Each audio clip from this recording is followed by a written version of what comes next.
Salve, salve família, beleza? Muito bom dia, começando aqui mais um vídeo do canal, quarta-feira, dia do vídeo temático, como vocês já estão acostumados, e hoje vamos falar daquela seleção de todos os tempos. Isso aí, essa semana, segunda-feira, a revista francesa France Football, revista muito respeitada no meio do futebol. Inclusive, eles eram responsáveis por dar o prêmio do Bola de Ouro até alguns anos atrás, junto com a FIFA. Então, todos nós já conhecemos, todos nós já sabemos, é muito respeitada no meio do futebol. A France Football elegeu o melhor time da história essa semana, pois é.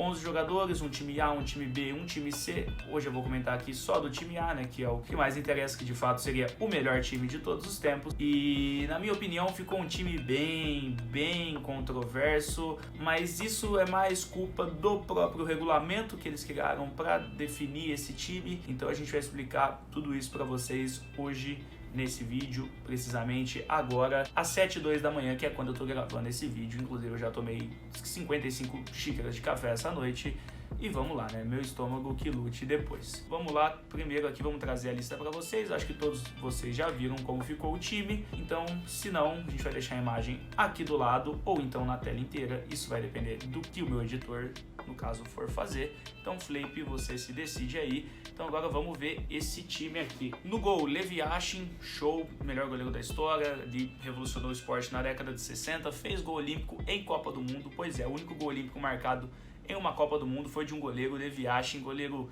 da União Soviética, da Rússia, revolucionou a profissão. Enfim, fez muita coisa. Ficaria para mim entre ele, Neuer e Buffon, estaria de bom tamanho, mas meu voto iria para ele. Na zaga, apenas um zagueiro.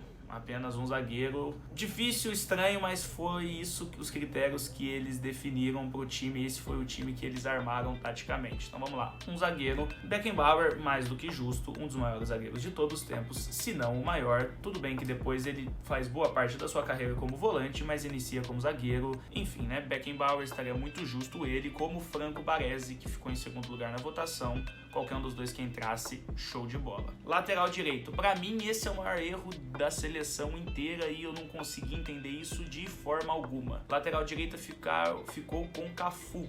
Exato, Cafu, brasileiro, lateral do Penta, capitão, tudo mais. Mas assim, muito forçado, O Cafu não é nem o melhor lateral brasileiro de todos os tempos, quanto mais do mundo, contando todos. Então, acho que pra mim a eleição do Cafu não fez sentido.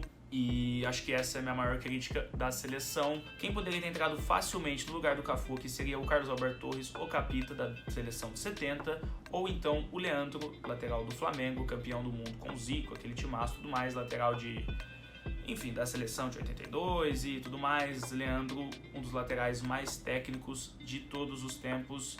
O próprio Jorginho da Copa de 94, eu acho que poderia entrar na frente do Cafu, porque o Cafu ele foi mais lembrado talvez por ser um líder, ter conquistado muita coisa, uma carreira muito longeva, a parte física dele muito importante, apoiava muito o jogo pelas laterais, mas tecnicamente eu acho que tem alguns nomes na frente dele, inclusive talvez até o Jorginho, que foi titular da Copa de 94, só saiu no último jogo machucado, que o Cafu entrou inclusive na final contra a Itália.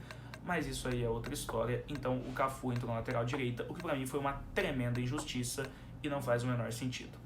Na lateral esquerda, para continuar a seleção, Paolo Maldini. Eu acho que esse aí tá tudo certo. Maldini, um dos maiores defensores da história, lendário, carreira no Milan e na seleção italiana. Entrou na lateral esquerda, jogou muito na função de zagueiro esquerdo, na parte do campo, mas também jogou boa parte da carreira como lateral. Então acho que Maldini, lateral esquerda, tá muito bem representado até aí, sem nenhum problema. Agora a gente vai pro meio campo, que é onde tem os outros dois erros gigantescos, na minha opinião, e acho que da maioria de vocês, da maioria que viu a lista, que reagiu a ela, que são dois volantes, A escalação foi definida como um 3-4-3, então seriam um zagueiro, um lateral direito, um lateral esquerdo, dois volantes e dois meias abertos, dois meias atacantes. Aí os três atacantes da frente é um ponta direita, um ponta esquerda e um centroavante. Vamos lá, volantes, os dois. Lothar Matthaus, da Alemanha, ou Matheus, chame como quiser, forçaram muito, Forçaram bastante aí, porque tudo bem, o Matheus jogou muito é muito craque, às vezes é até subestimado, a gente não lembra dele como o símbolo de uma geração, como um grande craque da história. Ele jogou muito na Copa de 90, campeão do mundo com a Alemanha, fez uma Inter de Milão histórica, a Inter de Milão dos alemães, inclusive, né, aquele trio que rivalizava com o Milan dos holandeses. Jogou muita bola, mas convenhamos, para a seleção de todos os tempos ele tá aí. Eu acho que é um pouco exagerado, é um pouco demais, tendo em conta que vou citar aqui 3 brasileiros que estavam na lista e que poderiam entrar no lugar dele facilmente: Gerson, Didi e Falcão. Na minha opinião, qualquer um desses 3 que entrassem no lugar dele estaria bem melhor representado. Eu acho que foi uma forçação de barra, não sei qual foi o critério dos jornalistas, mas enfim, o Matheus acho que não faz o menor sentido nessa seleção, essa que é a verdade. Outro volante, dupla de volante com o Matheus, Xavi. Sim, Xavi Hernandes, Xavi da dupla Xavi Iniesta. Também, pelo amor de Deus, né? Se você quiser colocar a melhor dupla de volante da história como Xavi e Matheus, é um negócio um pouco puxado. Então é isso, o Xavi entrou. Na lista junto com ele estavam nomes como Pirlo, Seedorf. Eu acho que esses 2 poderiam ter entrado junto com ele. É bem polêmico também, bem fraco. E, enfim, aí termina essa dupla de volante. Meio campo esquerdo, meio campo direito, que são os outros 2 meias ofensivos para completar a faixa dos 4 meio campistas. Pelé do lado esquerdo, Maradona do lado direito, não tem nem o que falar, nem o que tirar, nem pôr. Até aí, tudo certo. Ponta direita, ponta esquerda, Cristiano Ronaldo. Ponta direita, Lionel Messi. Centroavante, Ronaldo. Acho que até aí, gabarito, não tem o que tirar nem pôr. Enfim, até aí tudo impecável.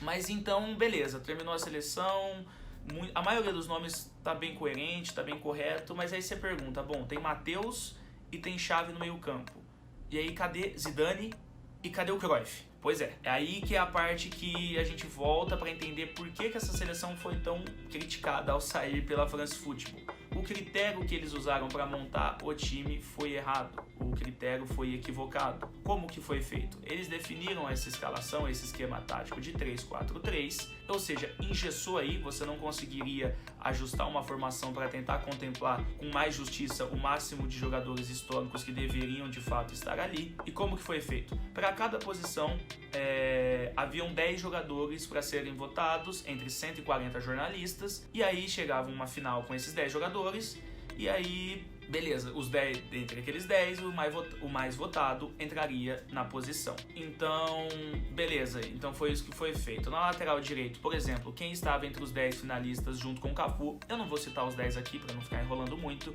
mas eu vou citar aqui alguns que poderiam estar na frente dele nessa seleção, na minha opinião, que fariam mais jus. Carlos Alberto, o Capita, que foi quem eu disse que deveria ter entrado. Djalma Santos, outro brasileiro genial.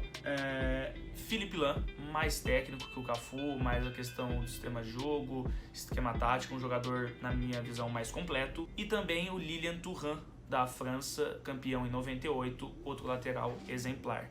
Então, por conta disso, que essa seleção de todos os tempos ficou falha. Porque você me pergunta, onde está o Zidane, onde está o Cruyff? Bom, eu digo, o Zidane, graças a esse regulamento que foi montado de maneira errônea, o Zidane nunca foi de fato um volante, um jogador defensivo de marcação.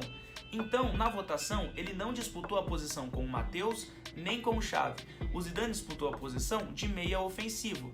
Ou seja, foram 2 meias ofensivos e 2 volantes. Então, como eu disse, 10 nomes para cada posição.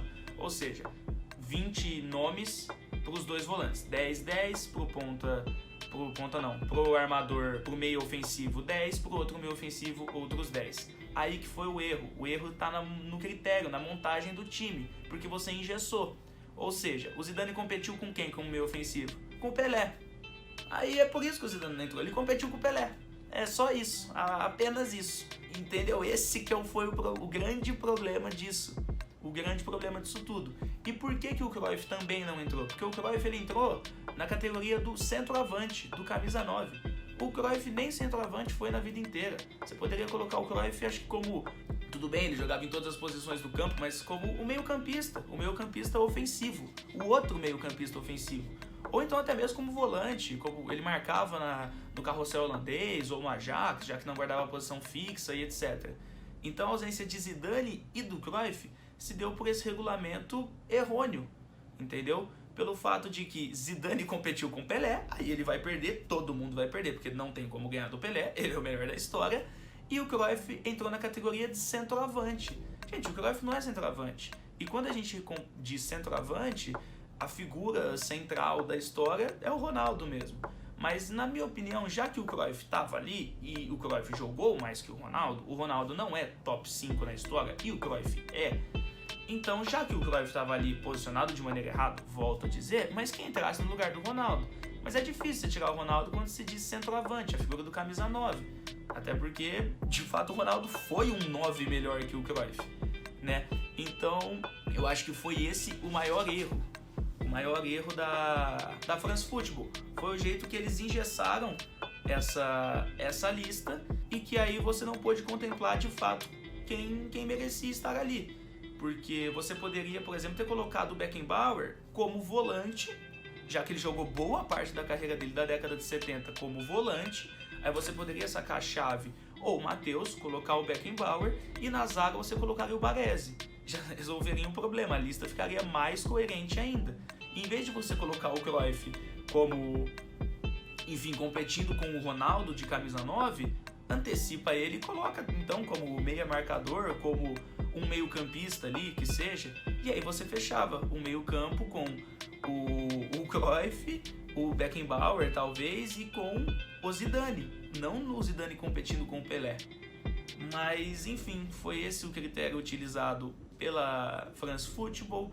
Então, por isso que a seleção ficou meio esquisita, meio engessada demais, porque não faz o menor sentido você montar uma seleção de todos os tempos e não ter o jogador mais revolucionário da história do esporte. Se você for fazer uma seleção da história e não colocar o Cruyff nela, é melhor você não fazer, porque a sua lista, a sua seleção ficou sem um pingo de credibilidade, ficou sem sentido algum, se você não tem o jogador mais revolucionário e talvez mais atemporal da história, que é esse cara aqui. Cadê ele? Ele tá aqui. Inclusive estou lendo a biografia dele, muito boa, e em breve eu faço alguma coisa aqui no canal a respeito.